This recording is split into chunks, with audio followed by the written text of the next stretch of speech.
Hi friends, it's Alex Smith, and today we are talking about how to be a move-up seller buyer. I just got off the phone with one of my clients who is so excited to tell me that his wife is pregnant.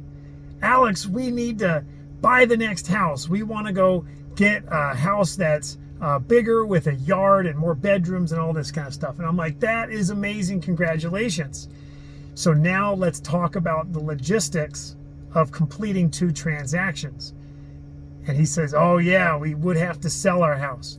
I go, okay, so think of this. If you were selling your house and a buyer came to you and says, I want to buy your house, I want to pay you exactly what you want, but I have to sell my existing house in order to complete the transaction. Now, how likely would you be to take an offer like that? If you've got multiple other offers that don't have a contingency that they have to sell their existing house, you would not want to take that.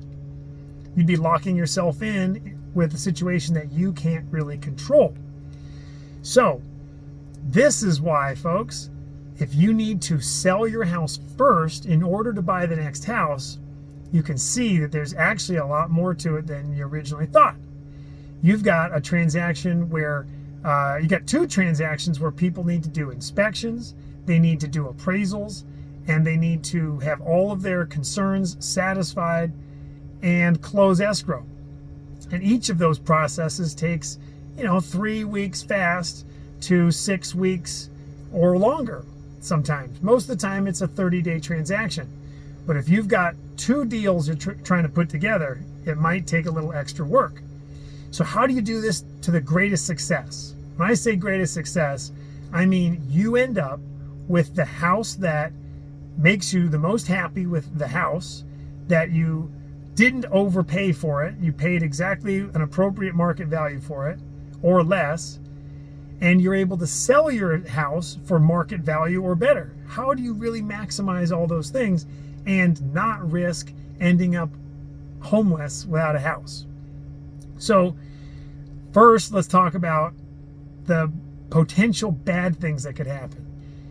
If you have really high expectations of what the new house is going to be, then you might need to put a contingency on the sale of your existing house so that you don't end up homeless without a house to move into.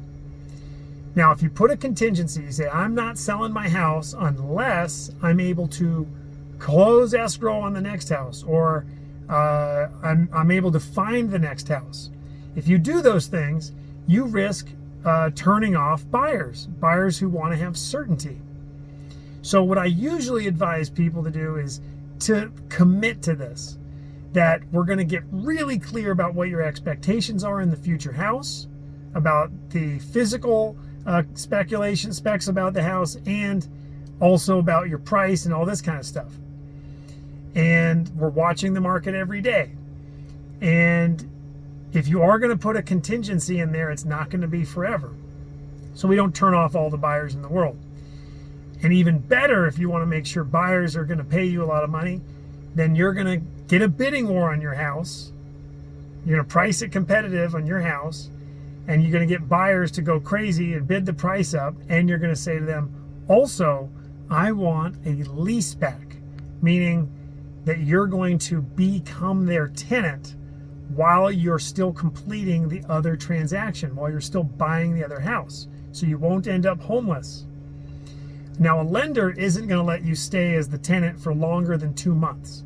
So just assume that 2 months is the longest you can do, unless you're doing this all cash. And if it's a really hot seller's market, you'll be able to get a buyer to agree to this. And you're going to pay them rent. Usually you're going to pay them exactly what it costs them to own it. We call this PITI, principal, interest, tax, and insurance. So most times people will agree to that. So you're going to price your house competitively, get a bidding war. You're going to get the buyers to compete with each other and tell them that you're going to have a lease back for a month or 2 months if you can get it. And we're looking at other houses every chance we got. Now, if you try to write an offer that says, I got someone in escrow, there's a chance someone would take that, but not if they've got multiple offers. If you've got your existing buyer has already done all their inspections, you've already agreed on any concessions, they've already done the appraisal, their loan is fully approved, now you're really in the best position to get a seller on the house you want to buy to agree to your offer, because it's not nearly as risky. You might have a contingency for a week or week and a half, but that's usually okay for a seller to stomach. So it's a lot of things to do, and the key is to do them in the right order. And the sooner you commit to this process, the easier the process is going to be. So, friends, if you're thinking that you're squeezed in your home, your wife is pregnant, now is the time to call me so we have the most time to strategize before it gets too stressful. That last trimester can be a real doozy.